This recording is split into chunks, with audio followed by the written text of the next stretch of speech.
Chairman Lyari town Nasir Karim Baloch نے کہا ہے کہ عید الاضحیٰ پر صاف ستھرا ماحول فراہم کرنے کے لیے ہر ممکن اقدامات کیے جائیں گے اور ساتھ میں سینٹ سالڈ ویسٹ مینجمنٹ بورڈ کے ساتھ مکمل تعاون رکھا جائے گا۔ ان خیالات کا اظہار چیئرمین لیاری ٹاؤن ناصر کریم بلوچ نے عید الاضحیٰ 2025 کے سلسلے میں بلائے گئے اجلاس کی صدارت کرتے ہوئے کہی۔ لیاری ٹاؤن کے چیئرمین ناصر کریم بلوچ نے کہا کہ عید الاضحیٰ میں قربانی کی علائشوں کو ٹھکانے لگانے، بروقت صفائی ستھرائی کے انتظامات کے سلسلے میں ہم سینٹ سالڈ ویسٹ مینجمنٹ بورڈ کا ساتھ دیں گے۔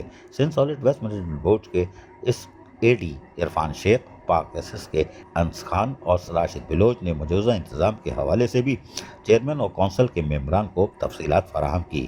یوسی سطح پر مین شاہراہوں، صفائی کے انتظامات اور اس کے طریقہ کار کو باقاعدہ تفصیلی طور پر چیئرمین لیاری ٹاؤن ناصر کریم بلوچ اور کونسل کے ممبران کو سینٹ سالڈ ویسٹ مینجمنٹ بورڈ کے افسران نے تفصیلات فراہم کی، لیکن حیران کن طور پر چیئرمین لیاری ٹاؤن ناصر کریم بلوچ جی ہاں، انہوں نے واضح طور پر کہہ دیا کہ ہم لیاری ٹاؤن کو جیسا ہے ویسے ہی صاف ستھرا کلین رکھیں گے اور اس کے لیے ہم ہر ممکن اقدامات کریں گے۔ بیک اپ پلان ہمارے پاس موجود ہوگا۔ عزیز عارف، KBS بلیاری نیوز کراچی۔ ایسی ہی خوبصورت ویڈیوز فیوچر میں حاصل کرنے کے لیے ریڈ بٹن پر کلک کر کے اور بیل آئیکن کو پریس کر کے ہم سب کے سبسکرائبر بننا مت بھولیے۔